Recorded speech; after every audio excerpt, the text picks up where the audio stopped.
하나님의 말씀 누가복음 4장 1절부터 13절입니다. 제가 봉독합니다.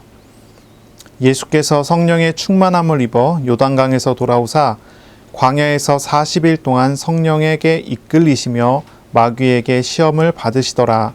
이 모든 날에 아무것도 잡수시지 아니하시니 날수가 다함에 줄이신지라. 마귀가 이르되 내가 만일 하나님의 아들이여든 이 돌들에게 명하여 떡이 되게 하라. 예수께서 대답하시되 기록된 바 사람이 떡으로만 살 것이 아니라 하였느니라. 마귀가 또 예수를 이끌고 올라가서 순식간에 천하 만국을 보이며 이르되 이 모든 권위와 그 영광을 내가 내게 주리라. 이것은 내게 넘겨준 것이므로 내가 원하는 자에게 주노라. 그러므로 내가 만일 내게 절하면 다 내 것이 되리라. 예수께서 대답하여 이르시되 기록된 바 주 너의 하나님께 경배하고 다만 그를 섬기라 하였느니라. 또 이끌고 예루살렘으로 가서 성전 꼭대기에 세우고 이르되 내가 만일 하나님의 아들이여든 여기서 뛰어내리라. 기록되었으되 하나님이 너를 위하여 그 사자들을 명하사 너를 지키게 하시리라 하였고 또한 그들이 손으로 너를 받들어 내 발이 돌에 부딪히지 않게 하시리라 하였느니라. 예수께서 대답하여 이르시되 주 너의 하나님을 시험하지 말라 하였느니라. 마귀가 모든 시험을 다 한 후에 얼마 동안 떠나니라. 아멘. 오늘 말씀은 누가복음 4장 1절로 13절입니다. 시험 받으신 예수님이라는 제목으로 우리가 함께 말씀을 나누겠습니다. 참 어려운 그리고 독특한 그런 장면이 돼요. 우리가 많이 들어왔지만 이런 질문 우리가 할 수가 있습니다. 왜 예수님께서 시험을 받으셨을까요? 이 질문에서부터 시작을 해야 되겠죠. 예수님은 삼위일체 하나님의 제2위격 하나님이시잖아요. 세상을 만드시고 창조하시고 세상을 섭리하시고 운행하시는 하나님이세요. 마귀는 피조물이에요. 마귀는 시간과 공간을 초월하는 능력을 가진 존재가 아닙니다. 영적인 존재이기 때문에 우리보다는 조금 날 수 있겠지만 하나님하고 비교하면은 그게 비교가 가능한 존재가 아니에요. 하나님은 모든 것을 다스리시는 참 하나님이신데 왜 이 하나님께서, 이 성자 하나님께서 마귀에게 시험을 당하셨을까라고 하는 거예요. 이 질문을 우리가 해볼 때 우리는 이런 답을 성경을 통해 얻게 돼요. 히브리서 2장 18절입니다. 그가 시험을 받아 고난을 당하였은즉 시험 받는 자들을 능히 도우실 수 있느니라 라고 합니다. 우리 주님께서는요, 우리의 연약함을 도우시고 죄에서 우리를 구원하시기 위한 목적으로 예수님께서 시험을 받으셨다는 거죠. 히브리서 4장 15절부터 이렇게 17절까지 16절까지 이렇게 읽어보면 이렇습니다. 우리에게 있는 대제사장은 우리의 연약함을 동정하지 못하실 이가 아니요 모든 일에 우리와 똑같이 시험을 받으신 이로되 죄는 없으십니다. 우리를 위해서 시험을 받으셨어요. 우리를 구원하시기 위해서 시험을 받으셨어요. 그래서 히브리서 4장 16절에 그러므로 우리는 긍휼하심을 받고 때에 따라 돕는 은혜를 얻기 위하여 은혜의 보좌 앞에 담대히 나아갈 것이니라 라고 했습니다. 예수님의 시험 받으셨다는 그것은 우리를 위해서 하신 것입니다. 사람을 위해서, 구원받을 사람을 위해서 시험을 받으셨고 그러므로 우리가 오늘날 시험을 당할 때도 주님의 은혜와 주님의 도우심을 우리가 받을 수가 있게 되는 것이죠. 존귀하신 하나님께서 하찮은 인간을 위해서 이 땅에 오셨어요. 그리고 고난을 당하셨어요. 시험을 당하셨단 말이죠. 그것은 우리에게 향하신 하나님의 사랑 때문이죠. 우리에게 하신 하나님의 사랑 때문이죠. 하나님이 우리를 왜 사랑하십니까? 사랑할 이유가 있어서 사랑하는 걸까요? 아니요. 사랑할 이유가 없어요. 그런데 사랑하세요. 그래서 우리가 이것을 은혜라고 부르는 것이죠. 올바른 부모는 자녀를 사랑합니다. 그래서 자녀를 위해서 수고하죠. 우리 하나님께서 우리를 사랑해요. 어떤 이유가 없습니다. 그냥 하나님께서 우리를 은혜로 사랑을 주신 것입니다. 그리고 우리를 위해서 그 사랑을 위해서 수고하셔요. 그것이 시험이고 고난이고 십자가인 것이죠. 성자 하나님이 오늘 본문에 나오는 광야에 시험 받으시는 그 사건은 우리를 향하신 하나님의 수고입니다. 하나님의 사랑의 표현입니다. 그러므로 이 말씀을 우리가 읽고 이 시험을 볼 때에 우리가 주님의 도우심 속에 있게 되고 우리가 주님을 의지하는 사람으로서 나아갈 수 있게 되는 것이죠. 주님의 시험은요, 일평생 사람이 당할 시험의 내용을 함축적으로 보여주는 그런 내용이에요. 세 가지의 시험을 당하시는데 이 세 가지의 시험의 내용은 사람이 일평생 당할 시험의 내용을 함축한 것이죠. 첫째는 어떤 것입니까? 40일간 금식을 한 이후에 마귀가 예수님께 이야기합니다. 이 돌들에게 명하여 떡이 되게 하라. 그때 예수님께서는 대답하시지요. 사람이 떡으로만 살 것이 아니다 라고 대답을 하세요. 이게 무슨 이야기입니까? 우리가 일평생 무엇을 먹으면서 살아야 하는가라고 하는 그런 질문이에요. 마귀는 우리에게 돌을 떡으로 만들어 먹으라는 그러한 요구를 하는 거예요. 우리에게 그러한 시험을 줘요. 그러나 우리 주님은 사람이 떡으로 만족하고 떡으로 배부른 것이 아니라 하나님의 말씀으로 살아야 된다고 대답하죠. 우리가 사실은 일평생 당할 시험의 내용이 그러한 것이죠. 우리가 오늘도 시험 당하고 있고 앞으로도 시험 중에 있을 내용은 그거예요.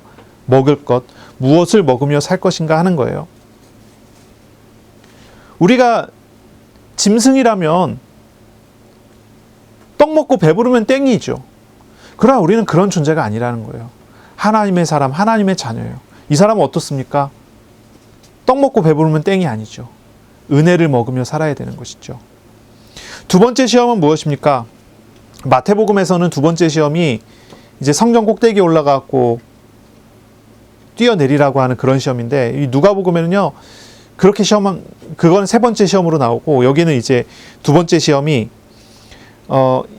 천하 만국을 다 보여주고 내게 절하면 너에게 주겠다라고 하는 그런 시험이에요. 이건 이제 조금 달라요. 마태복음은 이제 작은 데서 점점 큰 범위로 넘어가는 그런 식이라면, 이 누가복음은 이 시험의 내용들이 예수님의 사역의 처음과 예수님의 사역의 마지막으로 흘러가는 그 흐름으로 나와요. 그래서 이제 이 시험의 이제 두 번째, 세 번째 순서가 바뀌었는데, 사실 이제 그 시간적인 순서라든지 이런 거는 별 의미가 없겠죠. 왜냐면은 그 시간에, 그 순간에 예수님을 이 마귀가 시험하는 40일 이후에 시험하는 아마 이 세 가지의 시험이 큰 시간적인 흐름이 없이 이루어진 것 같아요. 그래서 이렇게 기록이 된 것 같은데, 어쨌든 두 번째 시험은 그것입니다. 천하 만국을 다 보여줬어요. 그리고 내게 절하라 하는 거예요. 다 너의 것이 될 것이다 라고 하는 거예요. 그러나 예수님이 대답하기를 주 너의 하나님께 경배하고 다만 그를 섬기라고 했다라고 이야기를 하죠. 이 두 번째는 무엇입니까? 우리가 무엇을 얻으며 살 것인가 라고 하는 질문이요. 사람들은 세상 권세를 향해 나아갑니다. 세상의 권세, 무엇입니까? 돈이라든지 아니면 이런 것을 향해서 나가죠. 그러나 우리 예수님께서는 이 질문에 대해서 오직 하나님만이라고 하는 대답을 하시는 거예요. 하나님만. 우리가 무엇을 얻으면서 살 것인가 라고 하는 질문을 한 거예요. 세상 권세를 얻으며 살아야 됩니까? 하나님 권세를 얻으며 살아야 됩니까? 우리의 삶의 마귀는 계속적으로 거짓을 말하며 우리에게 유혹을 할 거예요. 세상적인 것을 얻어야 한다고 이야기할 거예요. 그 시험 속에 살 거예요. 그러나 우리는 거기에서 하나님의 나라, 하나님의 권세 속으로 나아갈 수 있어야 되겠죠. 세 번째는 무엇입니까? 세 번째 마귀의 시험은요, 성전 꼭대기, 예루살렘 성전 꼭대기로 데려가요. 거기서 이야기합니다. 뛰어내려라. 하나님의 아들이면 뛰어내려라. 그러면 하나님이 천사를 보내서 너의 발을 돌에 부딪히지 않도록 너를 받들어 줄 것이다.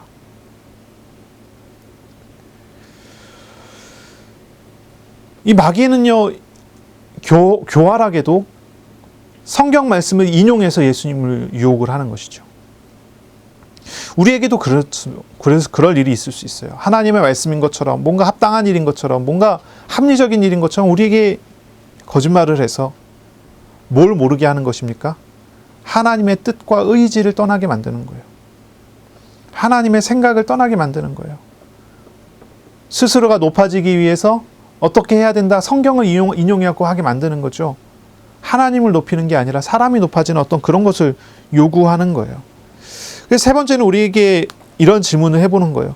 우리가 무슨 능력으로 살까요? 무엇을 의지하며 살까요? 하나님의 말씀입니까? 아니면 내가 높아질 어떤 기적이나 어떤 그런 것입니까? 나는 무엇을 의지하며 살아야 합니까? 예수님께서는 이 세 번의 시험에 대해서, 이 세 번의 질문에 대해서 항상 예수님은 성경으로만 대답을 하셨어요. 성경으로. 예수님의 대답은 전부 어디 있는 거냐면은 신명기에 있는 말씀이에요. 신명기. 신명기 뭐인지 아시죠? 율법입니다. 율법. 모세오경이라면 창세기, 출애굽기, 레위기, 민수기, 신명기잖아요. 출애굽기, 레위기, 민수기에 있었던 사건들을 요단강 앞에서 가나안 땅에 들어가기 전에 과거에 하나님께서 하셨던 모든 일들을 설교로 풀었어요. 설교를 했어요. 하나님께서 우리가 과거에 이렇게 하나님 부르셔서 우리를 이렇게 인도하시고 이렇게 말씀하시고 우리가 여기까지 왔다. 이게 신명기거든요. 그러니까 신명기는 설교예요. 설교. 모세의 설교인데 이 모세의 설교, 이 말씀을 가지고 이야기한 거예요. 이 세 가지의 대답. 광야에서 있었던 시험, 40년간의 광야에서 있었던 이스라엘에게 향한 광야의 시험이 있었죠. 예수님께서 40일간 광야에서 금식을 하시고 그리고 시험을 당하시는 거예요. 그리고 마귀의 시험에 대해서 광야를 다 지나온 이스라엘에게 주신 하나님의 말씀을 가지고 예수님께서 대답을 하세요. 광야에서 무엇을 경험했다, 무엇으로 답을 얻었다고 하는 거죠. 우리에게 주는 이 분명한 교훈이 이 안에 담겨져 있죠. 우리가 이 내용들을 조금 살펴볼 필요가 있겠습니다. 마귀의 시험은요, 어떤 목적이 있었을까요? 마귀의 시험은요, 예수님께서 하나님의 아들이심을 부정하게 하는데 목적을 두지 않았어요. 넌 하나님의 아들 아니야! 이렇게 얘기하지 않아요, 마귀는요. 어디에 공격하냐면, 너가 하나님의 아들인데, 하나님의 아들로서 너는 이제 하나님의 아들이니까, 이런 권세가 있으니까 이렇게 살 수 있지 않느냐라고 하는 거예요. 마귀가 우리를 공격할 때요, 교묘하게 공격합니다. 믿음이 흔들리는 사람에게는 너가 하나님 아들이 맞느냐라고 질문하겠지만, 믿음이 어느 정도 세워져 가는 사람에게 마귀는 더 이상 너는 하나님의 아들이냐 아니냐 이런 거 가지고 질문하지 않아요. 너가 하나님의 아들이 맞아? 그렇다면 하나님의 아들답게 이렇게 누리면서 살아. 이렇게 경험하면서 살아. 뭐예요? 하나님의 말씀에 가르쳐준 길이 아닌 다른 길로 인도하려고 하는 거예요. 하나님의 자녀라면 예수님 닮아가야 되는데, 하나님의 자녀라면 섬겨야 되잖아요. 그런데 하나님의 자녀로서 섬기지 말고 예수님 닮아가지 말고, 하나님의 자녀니까 왕자잖아요. 하나님 왕이시니까 왕자답게 세상에 군림하면서 살라는 거예요. 그렇게 얘기를 하는 거예요. 그렇게 유혹을 하는 거예요. 하나님의 아들로서 하나님의 뜻에 따라 살아가야 되는데, 하나님의 아들이라면 이제 너 마음대로 살아도 되지 않느냐라고 하는 거죠. 그래서 하나님의 자녀된 신분과 권세, 그리고 하나님 자녀된 능력을 다른 목적을 위해서 사용하도록 만들어 가는 거예요. 다른 생각을 갖고 살아가도록 만드는 거죠. 마귀의 시험도 지금 우리에게도 마찬가지예요. 우리를 어떻게 유혹하고 우리를 어디로 끌고 갑니까? 하나님의 뜻하고만 다르게 만드는 거예요. 하나님의 뜻하고만 다르게. 분명히 맞는 말이고 분명히 바른 이야기 같고 분명히 성경에서 나온 이야기인데 하나님하고 길이 달라요. 그런데 그게 그렇지 않은 것처럼 속이는 거죠. 분명히 하나님의 말씀을 배웠는데 어떤 사람은 율법주의로 가게 만들고, 어떤 사람은 율법에 얽매여 가게 만들고, 어떤 사람은 율법에 완전히 율법과 상관없이 되는 사람이 만들어버려요. 구원파처럼 만들어버리고. 하나님의 뜻하고는 다르게. 우리가 이 말씀을 자세히 생각을 해봐야 되겠어요. 첫 번째 시험을 한번 살펴보겠습니다. 마귀는 예수님의 신분을 들어서 시험을 했어요. 이렇게 이야기합니다. 너가 하나님의 아들이라면 이라고 하는 단서를 붙여요. 첫 번째 시험과 세 번째 시험에 이런 단서를 붙였어요. 너가 하나님의 아들이라면. 하나님의 아들이라는 것을 부정하는 건 아니에요. 하나님의 아들이라면 이라고 하면서 하나님의 뜻을 벗어나게 만들어요. 돌덩이를 떡덩이로 만들어 먹으라고 합니다. 하나님의 아들이라면 그렇게 할 수 있지 않겠냐고 물어봅니다. 돌을 떡으로 만들어 먹으라고. 예수님은 40일 금식한 상황이거든요. 예수님 40일 동안 금식 기도를 하셨어요. 여러분, 40일 금식 기도가 보통 일이 아니죠. 혹시 40일 금식 기도 주변에 하신 분을 알고 계신 분 있습니까? 특별한 사람이 아니라면 40일 금식 기도하면요, 몸에 병이 들든지요, 죽든지 그래요. 40일 금식 기도하고도 아무 이상 없이 살아남았다고 하는 사람은 몇 명 없어요. 별로 없어요. 그래서 40일 금식 기도는 거의 죽는 것과 다름없는 그런 삶을 사는 거나 다름없어요. 40일 금식 기도를 언제 해야 됩니까? 성경에 보면 40일 금식 기도한 사람 나오잖아요. 누가 나오죠? 모세가 나오죠. 또 예수님도 나오죠. 40일 금식 기도 했어요. 왜 했습니까? 그리고 40일 금식 기도 했는데 예수님과 모세는 왜 멀쩡했을까요? 오늘날 주변에 40일 금식 기도 하신 분들 멀쩡하지 않다니까요. 막 이빨도 빠지고 머리도 빠지고 막 그래요. 몸도 다 망가지고 그래요. 그런데도 그렇게 금식하시는 분들은 아마 이런 이유가 있겠죠. 차라리 내가 죽는 게 낫습니다. 하나님 응답해 주십시오. 이런 목적도 있을 거예요. 그런 사람도 있어요. 또 어떤 사람은 이런 사람도 있어요. 내가 너무 거룩하지 않아서 거룩함에 들어가기 위해서 내 몸을 쳐서 복종시키기 위해서 내가 40일 금식 기도를 들어가겠다. 그런 사람도 있어요. 그런데 전 개인적으로 그래요. 40일 금식 기도 하신 분을 만나면 이분은 너무 거룩하셔서 40일 금식 기도를 하지 않은 사람들을 자기 아랫사람으로 보더라고요. 이게 교만이 들어갔고. 그게 진짜 금식의 결과는 아닐 거예요. 그렇죠? 진짜 금식은 그렇게 결과가 나오면 안 되겠죠. 어쨌든 이제 40일 금식 기도한 사람 나와요. 이 40일 금식 기도에서 너무너무나 이제 몸이 너무 힘을 잃고 배가 고픈 상황에 이제 마귀는 예수님께 시험을 해요. 돌덩이를 떡덩이로 만들어 먹어라. 광야에 가서 떡처럼 생긴 돌들이 있는 지역의 사진들을 막 찍어갖고 여기가 예수님께서 시험 받으신 장소다 해갖고 이렇게 올라온 거 보신 적 있어요? 그런 사진들이 막 여기저기 올라오기도 하는데 진짜 떡처럼 생긴 돌들이 있어요. 그 돌을 보면 떡이 생각날 것 같아요. 이 마귀는 이 돌덩이를 떡으로 만들어 먹으라고 얘기를 해요. 이 질문에 대해서 예수님이 대답합니다. 신명기 8장 3절의 말씀을 인용합니다. 너를 낮추시며 너를 줄이게 하시며 또 너도 알지 못하며 내 조상들도 알지 못하던 만나를 너에게 먹이신 것은 사람이 떡으로만 사는 것이 아니요 여호와의 입에서 나오는 모든 말씀으로 사는 줄을 내가 알게 하려 하심이니라 라고 말씀했어요. 다시 한번 읽을게요. 너를 낮추시며 너를 줄이게 하시며 너도 알지 못하고 조상도 알지 못하던 만나를 먹이셨다 그랬어요. 이건 단순히 사람이 떡으로만 살 게 아니고 하나님 말씀도 먹어야 된다는 의미가 아니에요. 만나라니까요. 만나를 먹었는데 그 만나는 하나님의 말씀이라는 거예요. 그걸 이야기를 해요. 이건 단순히 육신의 양식보다 영의 양식이 더 중요하다고 대답한 것 이상의 내용이 담겨져 있어요. 하나님께서 이스라엘에게 만나를 먹이신 것은 말씀하시는 하나님께서 어떤 분인 줄을 이스라엘에게 만나를 통해 알게 한 거예요. 이스라엘은 원래 이집트에서 애굽에서 노예된 밥을 먹지 않았습니까? 이집트에서 이스라엘은요 밥을 먹었어요. 그 밥은요 이스라엘을 노예되게 만드는 밥이었어요. 우상이에요. 노예되게 만드는 밥이에요. 그런데 하나님께서 이스라엘을 광야에서 40년 동안 만나를 먹이셨는데 이 밥은요, 이 만나는요, 노예되게 만드는 그런 만나가 아니라요, 하나님을 알게 하는 밥이에요. 하나님을 경험하게 하는 밥이에요. 이 밥은요, 똑같은 밥인데 똑같은 밥이 아니에요.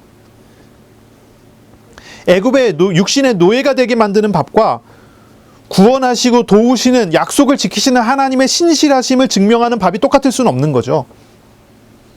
광야에서 이스라엘은요 신령한 밥을 먹었어요. 이스라엘은 하나님의 말씀을 먹었어요. 이스라엘은 만나를 먹을 때마다 신실하신 하나님을 만났어요.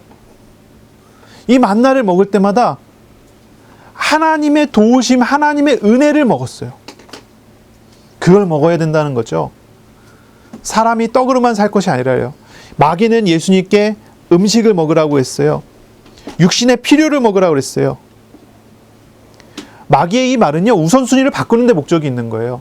똑같은 밥을 먹어도 내가 배부르기 위해서 먹는 것이냐, 똑같은 밥을 먹어도 그 밥에 하나님이 함께 하신 하나님의 은혜가 담겨진 밥이냐는 거죠. 밥 먹기 전에 기도하시죠? 우리 요즘에 어린이들 기도 잘 안 하는 것 같아요. 해요? 아, 예, 잘하고 있습니다. 어떻게 기도합니까? 우리 예수님 믿는 사람들은 다 일관되게 기도하죠. 오늘 일용할 양식을 주셔서 감사합니다. 기도하잖아요. 그렇죠? 노래도 부르잖아요. 일용할 양식을 주셔서 감사하다고 노래 부르잖아요. 일용한다는 말이 뭡니까? 오늘 먹을 것을 오늘 주셨다는 거죠. 오늘 먹을 것을 오늘 나에게 주셔서 감사하다는 거죠. 내일은 또 내일 하나님께서 일용할 양식을 주실 거예요. 마귀는요, 육신의 필요를 채우라고 그래요. 배부르라고 그래요. 그런데 우리는요, 밥을 먹을 때 육신의 필요를 채운 게 아니라 하나님이 나와 어떻게 함께 하시는지 그 밥을 통해서 신실하신 하나님을 경험하게 하는 거예요. 이게 달라요. 이게 다르죠. 이게 달라요. 예수님께서 금식 후에 밥을 먹어야 돼요. 그런데 예수님께서 먹으실 밥은 배고파서 먹는 밥이 아니에요. 하나님의 신실하심의 밥이에요. 하나님의 약속의 밥이에요. 우리가 지지난주에 이야기했었죠. 세례 요한이 광야에서 살았어요. 광야에서 세례 요한은요, 메뚜기를 먹었어요. 석청을 먹었어요. 벌꿀을 먹으면 살았어요. 거기에서 생활을 했어요. 낙타 털옷을 입고 다니면서 거기서 살았어요. 거기서 살면서 거기서 10수년간 이 세례 요한은 거기서 살면서 하나님과 동행했어요. 세례 요한은 아주 많은 증거를 가지고 있었을 거예요. 때에 따라 하나님께서 주시는 양식을 먹었을 거예요. 배고픈 시간표에 하나님 딱 맞춰서 인도하셔서 음식이 있는 대로 데려가시는 걸 경험을 했을 거예요. 마시는 물도 하나님께서 정확한 시간표에 맞춰서 인도하셔서 마시게 하고, 하나님의 인도하심이 아니면 살 수 없는 광야라는 곳에 사니 당연하지 않겠어요?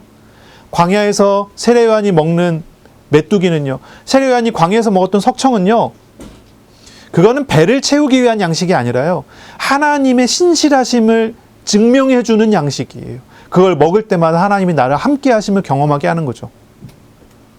예수님은 그 대답을 하는 거예요. 돌덩이를 떡덩이로 만들어 먹어라. 너가 능력이 있지 않느냐. 그러나 예수님은요, 하나님의 신실하심을 먹을 것이지 내가 가지고 있는 능력을 그렇게 사용해서 먹을 게 아니라는 거예요. 예수님은 능력이 있으신 분이지만 그 능력을 사용할 필요가 없어요. 사용할 생각이 없으세요.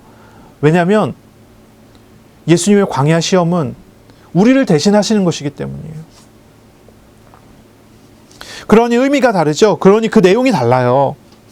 우선순위가 달라요. 예수님은 하나님의 뜻을 이루기 위한 밥을 먹으셔야 돼요. 하나님의 뜻을 이루기 위한 양식을 먹어야 돼요. 그러니 하나님의 준비하신 걸 먹어야 돼요. 하나님의 신실하심을 먹어야 돼요.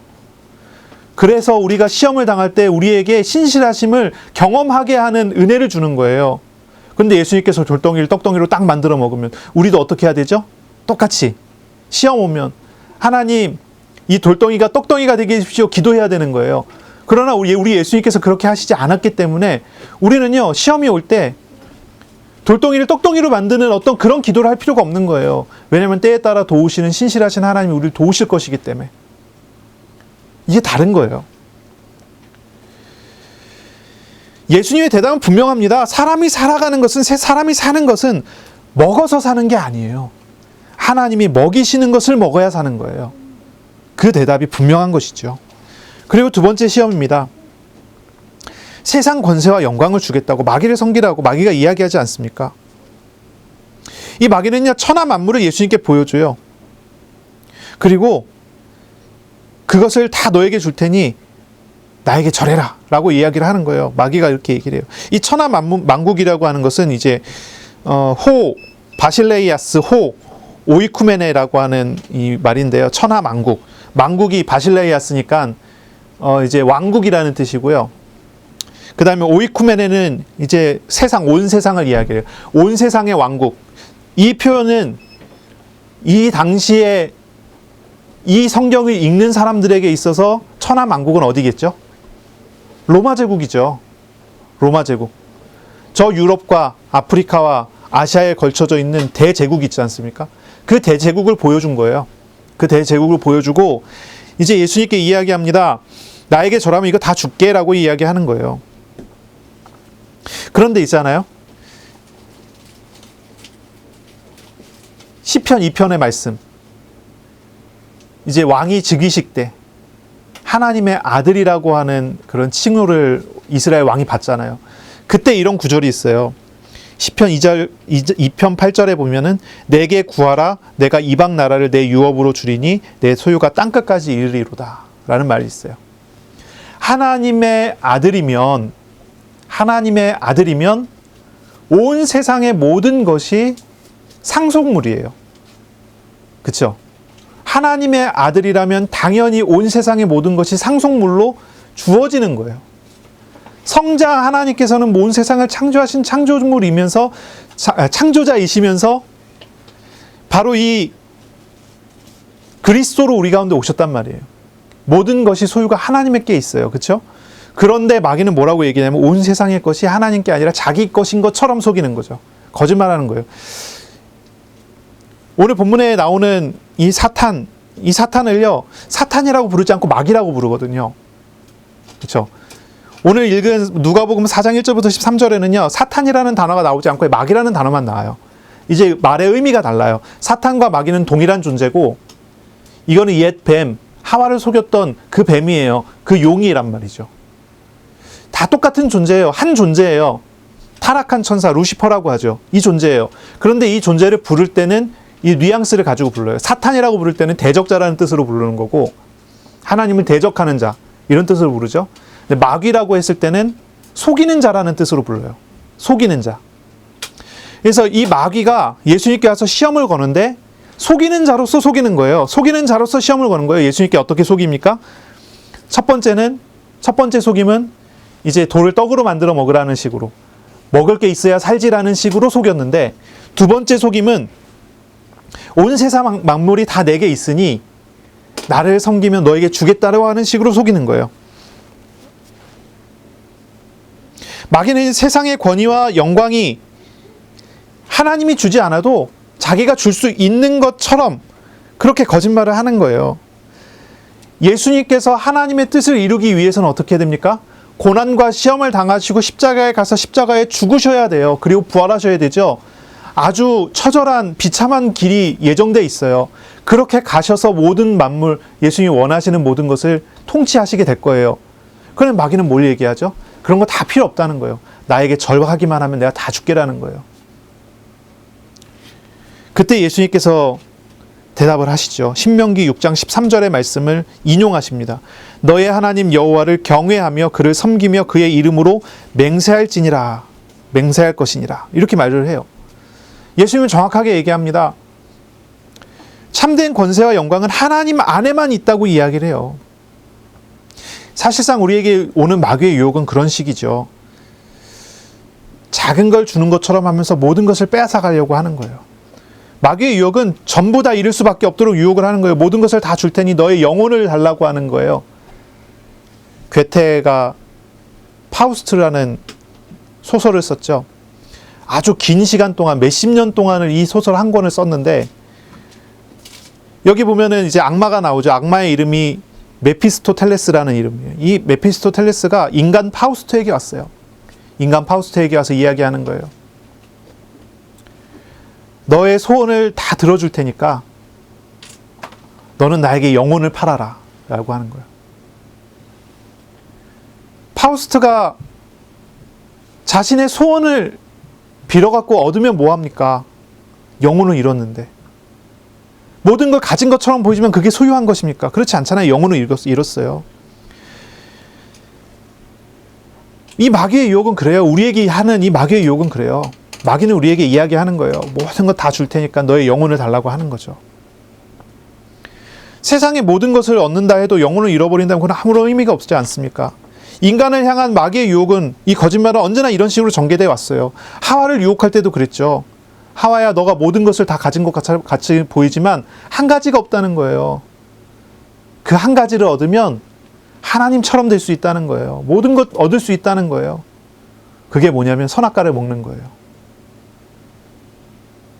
모든 것을 얻을 수 있는 것처럼 이야기하고 결국 모든 것을 다 잃어버리게 만드는 거죠.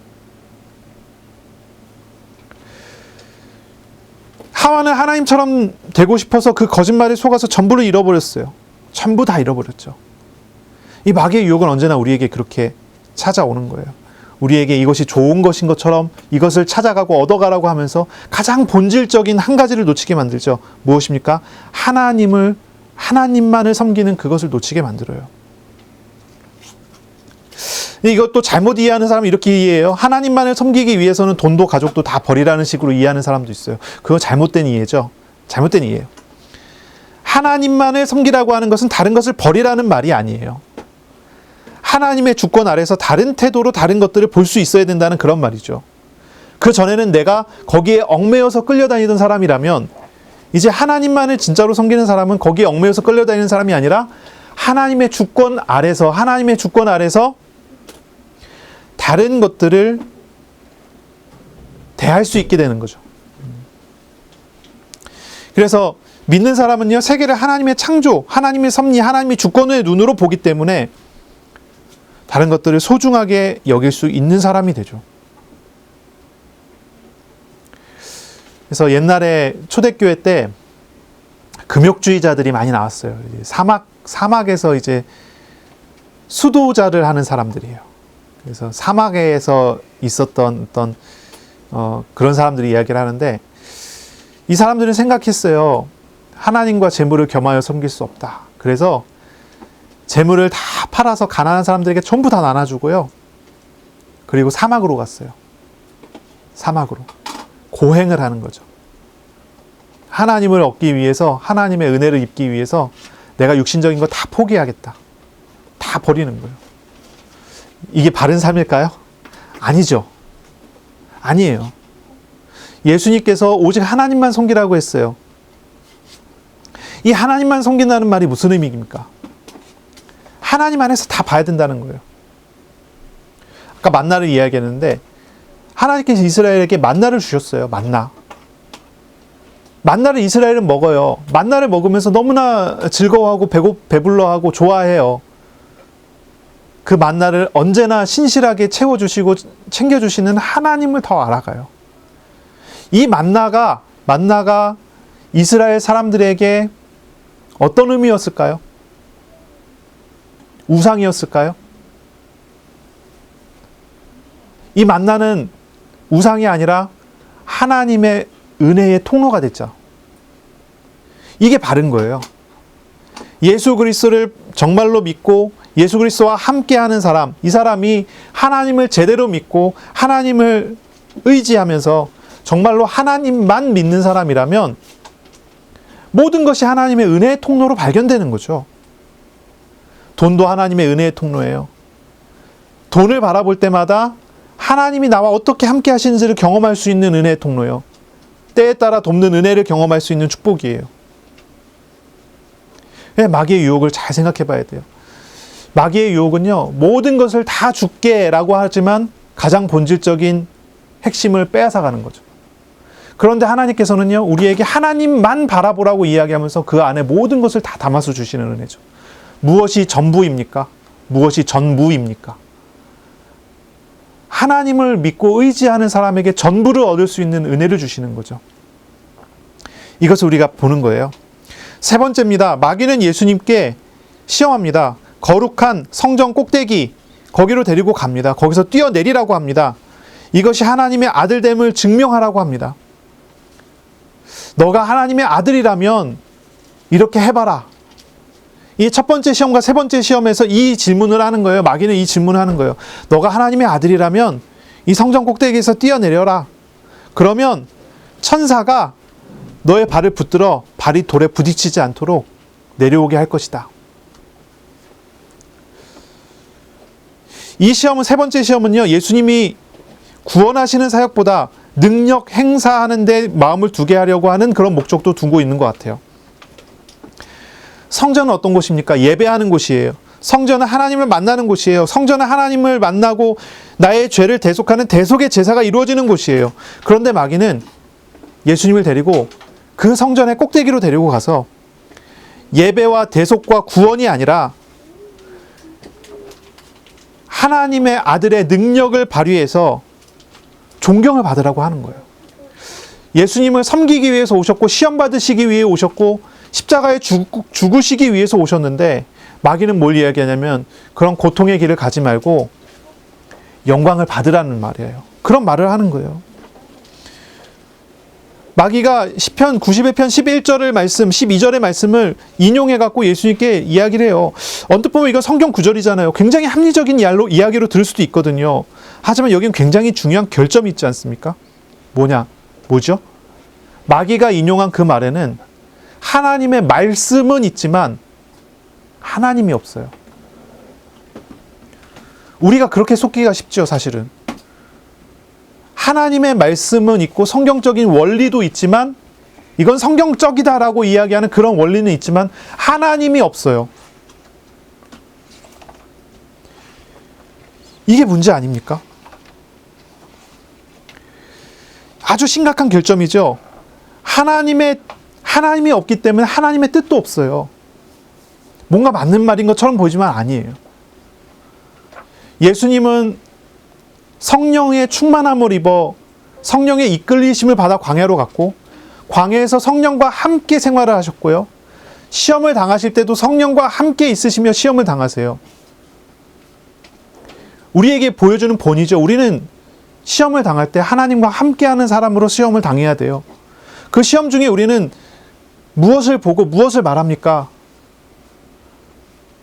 하나님을 만나야 하고 하나님의 뜻을 따라가야 되겠죠. 예수님께서는 성경의 말씀이지만 거기에 속지 않아요. 하나님의 뜻을 알고 하나님의 뜻을 따라가죠.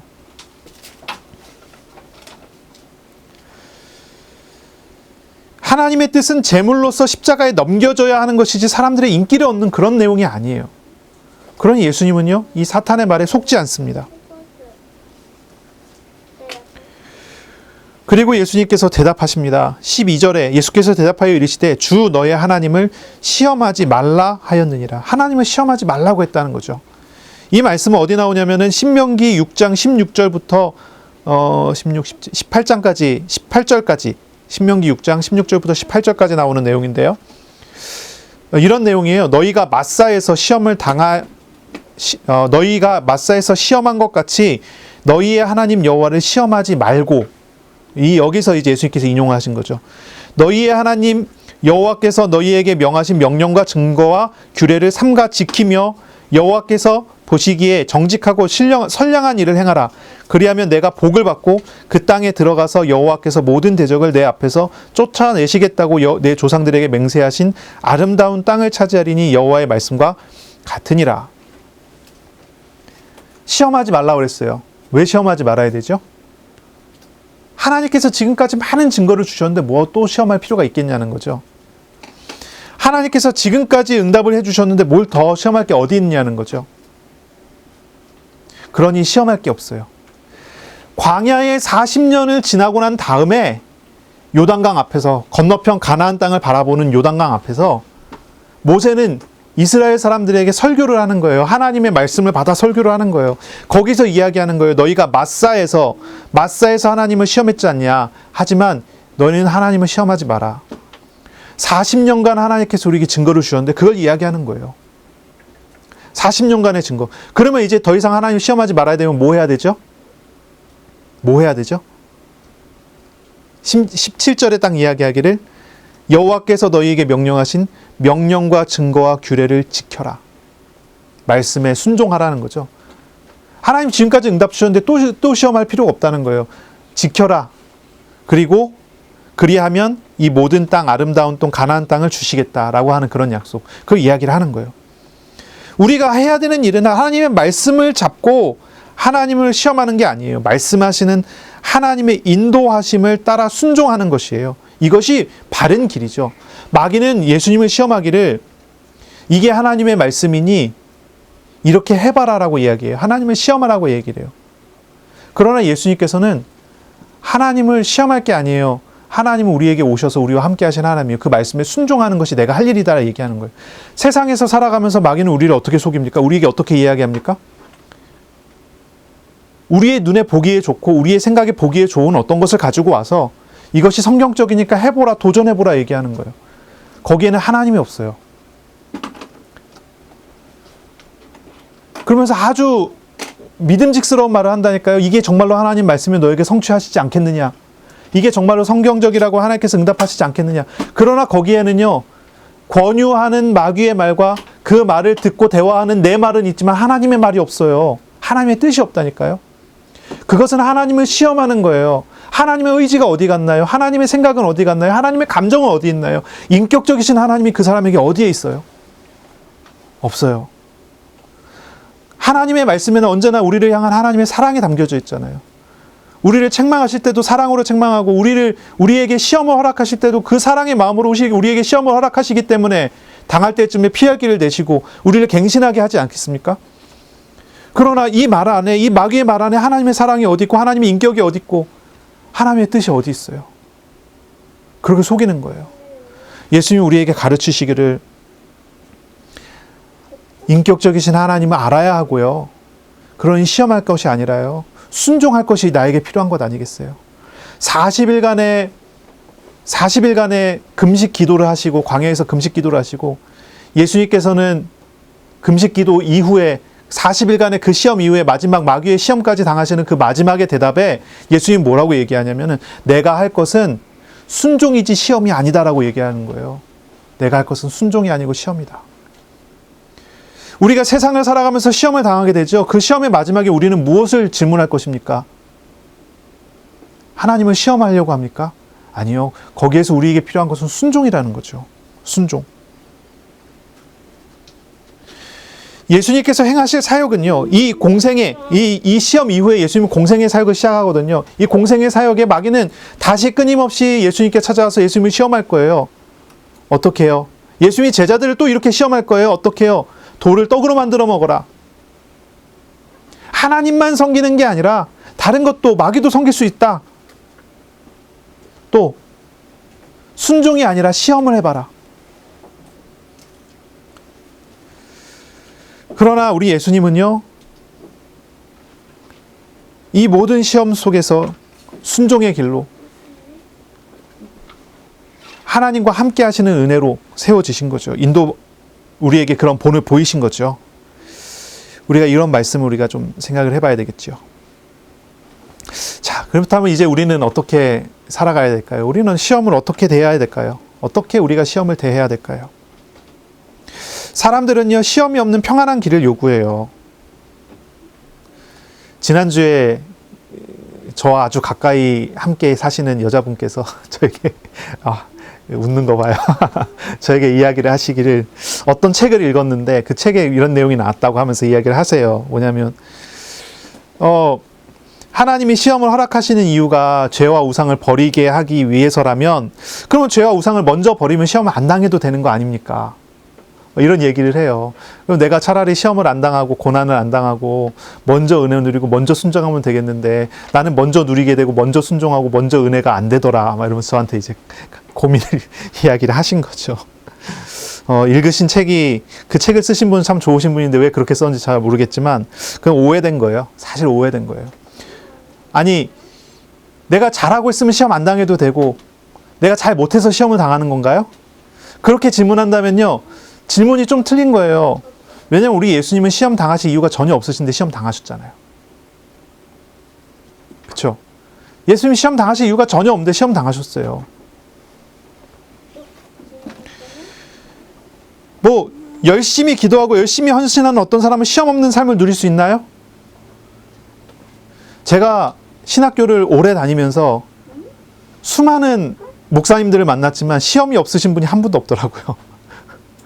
그렇게 열심히 특심이신 분들이 많은데 새벽부터 시작해서 밤늦게까지 매일 4시간, 5시간씩 기도하시는 분도 있고 때만 되면 철야기도니 금식기도니 산기도니 올라가시는 분도 있고 얼마나 성실하시고 하시는지 자기가 죄에 가까이 가지 않기 위해서 자기를 얼마나 철저하게 제어를 하시는지 진짜 놀라우신 분들도 있는데 시험이 없는 사람은 단 한 명도 없더라고요.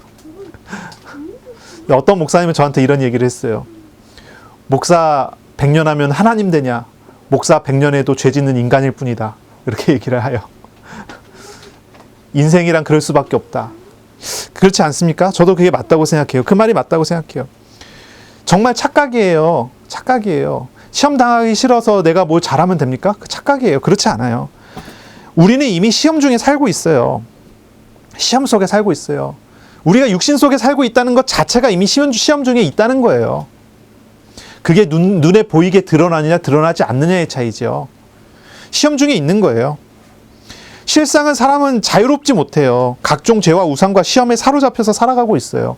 예수 그리스도를 영접하여 믿어서 법적으로 하나님의 자녀가 됐어도 우리의 육신의 습성이 이미 죄 속에 있는 거예요. 하나님께서 이스라엘을 구원했어요. 어린 양의 피를 발라서 예수 그리스도의 보혈로 이스라엘을 구원했어요. 그래서 이스라엘을 데리고 광야로 나왔지만 이스라엘은 여전히 그 안에 수많은 습성이 있는 거예요. 죄된 습성, 우상의 습성 가지고 있는 거예요. 노예 근성이 있는 거예요.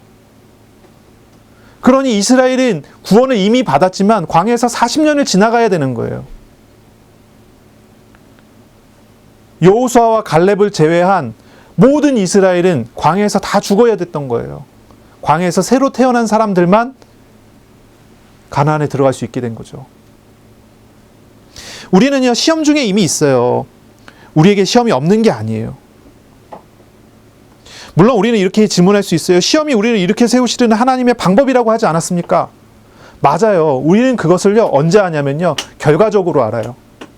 나는 늘 시험 중에 있지만 하나님께서는 그 시험이 내가 당하지 않도록 막아주시고 있다가 내가 알고 갱신하는 도구로 사용해요. 우리가 지나고 보면 이 시험을 통해서 내가 세워졌구나 알 수 있어요. 그럼 결과적인 거고요. 우리는 이미 스스로 시험 속에 살고 있다는 걸 알아야 돼요. 그리고 그 시험은요, 누군가 가져다 주는 것도 아니에요. 마귀가 우리에게 시험을 주나요? 그 말도 맞죠. 오늘 성경의 본문에 보면은 마귀가 예수님께 시험 갖다 줬죠. 그렇죠? 맞죠? 그런데 야고보서에 보면요, 시험은요, 누가 주는 거예요? 하나님이 주는 것도 아니에요. 시험은 내가 스스로 받는 거예요. 마귀에게 틈을 주지 말라고 그랬어요. 근데 우리는 너무나 틈이 많기 때문에 우리는 시험 받을 만한 구석이 너무나 많고 이미 시험 속에 있어요. 우리가 이걸 알아야 되죠. 그래서 시험 안 당하기 위해서, 내가 고난을 안 당하기 위해서 굉장히 열심히 노력하면서 산다. 사실 되지 않아요. 되지 않아요. 그런 생각이 자체가 뭐냐면은 율법주의적인 생각이에요. 율법주의적인 생각.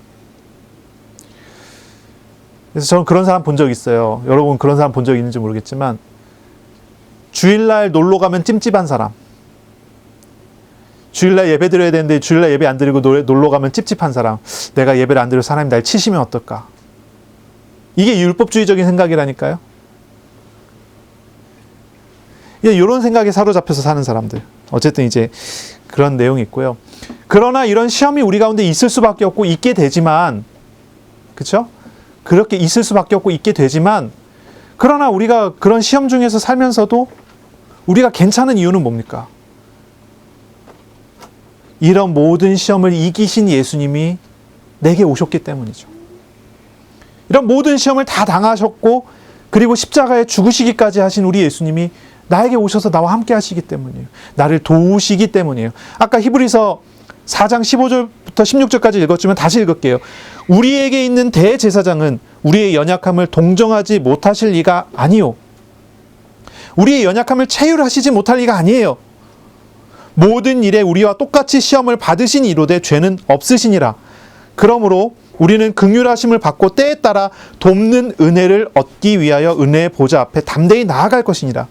우리 주님께서는요, 우리를 긍휼히 여기셔서 우리를 도우세요. 이 시험을 다 짊어지시고 당하셨고요. 우리가 바로 이러한 은혜 속에 있는 거죠. 히브리서 2장 18절, 그가 시험을 받아 고난을 당하셨은 즉 시험을 받는 자들을 능히 도우실 수 있느니라. 우리는 늘 시험 중에 있는 것이 사실이지만, 그러나 우리에게 오신 이 시험을 짊어지신 예수님께서 함께 하시기 때문에 시험이 오나 넉넉히 이기는 비밀이 우리 안에 있는 거예요. 이것을 가진 거예요. 성경의 여러 인물들 한번 살펴볼게요. 뭐 여러 사람 살필 것도 없고요. 요셉만 딱 봐도 알죠. 요셉은요, 그 삶이 시험 아닙니까? 나이 17세에 노예로 팔려갔어요. 거기서 감옥 생활도 하게 되죠. 죄수가 돼갔고요. 그러나 이 요셉의 삶은 어떻습니까? 큰 시험을 당했지만 그 속에서 하나님과 동행했습니다. 이게 놀라운 사건이에요. 시험을 피해가지 않았습니다. 시험을 안 당하지 않았고 시험을 피해가지도 않았고 시험을 이겨내기 위해서 싸우는 삶을 산 것도 아니에요. 그냥 그 모든 시험을 다 짊어지시는 우리 예수님을 바라보고 은혜를 입은 요셉으로 살았을 뿐이에요. 그러니 요셉은 어떻습니까? 시험 중에 살았지만 시험에 사로잡히지 않은 사람.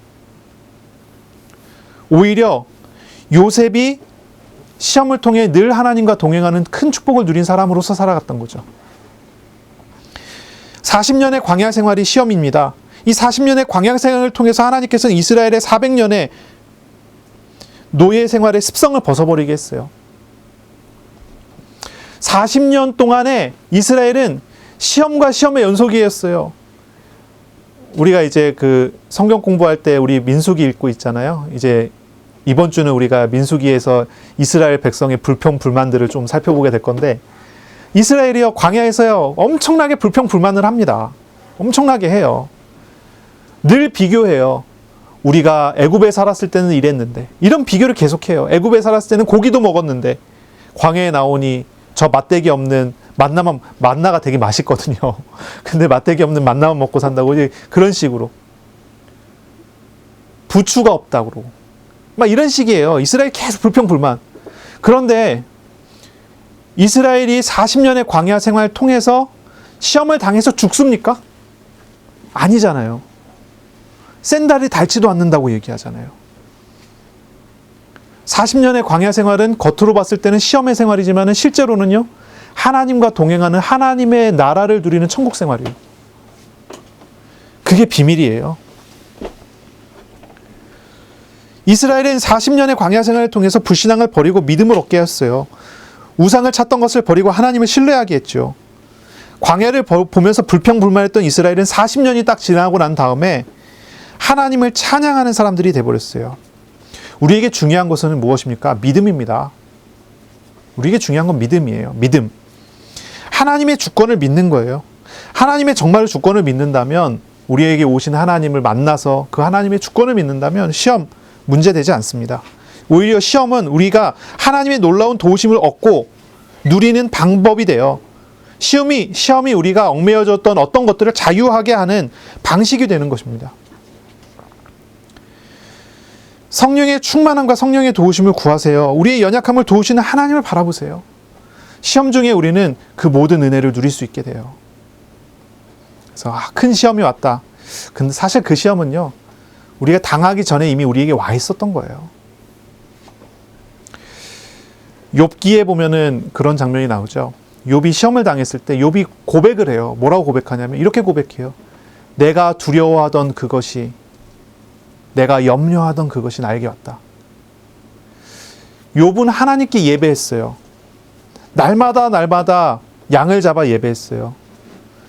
혹시라도 자기 아들, 딸들이 부지 중에 죄를 질까 싶어서, 죄에 따라서 벌을 받을까 싶어서, 죄에 따른 벌을 받지 않기 위해서 자기 아들, 딸을 위해서 날마다 번제를 드렸어요. 욥이에요. 그런데 번제를 드리는 욥의 마음은 믿음이 아니에요. 불신앙이에요. 믿음이 아니에요. 염려예요. 혹시 이렇게 예배드리지 않으면 이런 문제가 올까 싶어서. 욥에게 실제로 시험이 왔어요. 그냥 한번 생각해 보세요. 욥은 시험을 당했어요. 그런데 욥이 시험을 당하기 전에 이미 욥은 시험 속에 있었던 거예요. 이 말이 무슨 얘기인지 아시겠습니까? 욥은 하나님을 믿었지만 욥은 하나님께 자기 자신을 맡기고 그 안에서 평안을 누린 적이 없어요. 욥은 하나님을 믿었지만 하나님의 주권을 믿지 않았어요. 시험 중에 오시는 하나님이 함께 하심을 믿지 않았어요. 그러니 시험을 두려워했고 피하려고 엄청나게 노력을 했던 사람이에요. 실상 시험을 당하니 그 고백이 나오는 거예요. 과거에 염려했던 그것이 나에게 찾아온 거예요. 과거에 두려워서 피하려고 애썼던 그것이 지금 내가 당하게 된 거예요. 우리에게 정말 중요한 건 뭘까요? 나에게 찾아오신 하나님을 알아가는 거예요. 하나님이 어떤 분인지 경험하는 거예요. 광야의 이스라엘은 40년 동안 하나님을 경험해가는 삶을 살았어요. 날마다 만나를 먹으면서 배가 부른 게 아니라 만나를 날마다 채워주시는 하나님의 신실하심을 믿었어요. 참 놀라운 사건이에요. 놀라운 사건이 벌어지는 거예요. 덩치가 커서 밥 한 끼를 4-5그릇씩 먹는 사람도 한 끼의 식사를 먹을 수 있게, 하루에 일용할 양식을 먹을 수 있게 하고, 위가 작아서 소식을 하는 사람도 하루에 일용할 양식을 먹게 하는데, 하나님께서요, 광야의 이스라엘 200만이 넘는 사람들에게 항상 하나님께서 일용할 양식을 채워주세요. 누구도 굶지 않고, 또 남기지 않는 양식을 40년을, 날마다 이스라엘은 그걸 먹으면서 어떤 경험을 합니까? 아, 하나님이 어떤 분이시구나. 하나님을 인격적으로 알아가는 거예요. 하나님 인격적으로 알아가고, 하나님을 경험해가고, 하나님의 마음을, 하나님의 생각을, 하나님의 뜻을, 하나님을 의지해가는. 이제 40년이 지나니까 가나안 땅에 이제 정복하기 위해서, 전쟁하기 위해서 나가야 되잖아요. 이스라엘은 군사훈련을 한 적이 없거든요. 근데 어떻게 싸웁니까? 하나님을 믿고 싸우는 거예요. 군사훈련을 하지 않았는데 하나님을 믿고 싸우는 거예요. 누가 봐도 우스운 싸움을 합니까? 누가 봐도 우스운 싸움을 해요. 여리고성을 그냥 말없이 도는 거예요. 그리고 소리 질렀는데요, 이겨버렸어요. 누가 봐도 이상하지 않습니까? 하지만 이스라엘은 40년간 경험한 거예요. 그게 하나님이 누구신지, 어떤 분이신지. 그래서 하나님을 믿되 완전히 믿고 의지하고 자기 자신을 맡겨버리는 믿음. 그것이 중요한 거예요. 우리에게 중요한 건 믿음이에요. 하나님의 주권을 정말로 믿는 거예요. 하나님의 주권을 믿으면 시험 문제되지 않습니다. 시험 중에 함께 하시는 하나님과 동행해요. 시험을 피하려고 할 필요도 없습니다. 시험을 극복하기 위해서, 어떻게든지 극복하기 위해서 발버둥 치면서 그렇게 나갈 필요도 없습니다. 시험 중에 함께 하시는 하나님이 나를 시험 중에 어떻게 인도하시는지 그 속에서 살아가면 되는 거예요. 그 속에서 경험해 가면 되는 것입니다. 그러면 시험을 통해 놀라운 하나님의 도우심을 경험하게 되고요. 시험이 우리를 자유하게 하는 그런 은혜의 방식이라는 것을 경험하게 돼, 다시 얘기하는 거예요. 이런 은혜를 우리는 누리게 되는 것입니다. 그러므로 우리가 정말로 구할 것은 하나님의 성령의 충만함, 하나님과 인격적인 교제, 하나님과 동행하는 삶을 구해야 되는 거죠. 말씀을 묵상하며 말씀하시는 하나님을 찾아가는 것입니다. 밥이 아니라, 이론이 아니라 하나님의 신실하심을 날마다 경험해 가시기를 바랍니다. 주님만을 섬김으로써 모든 것을 얻어가는 그런 삶으로 나아가시길 바랍니다. 나에게 허락하신 오늘, 나에게 주어진 모든 것들에 믿음으로 순종함으로 나아가는 한 주간이 되시기를 바랍니다. 기도합니다.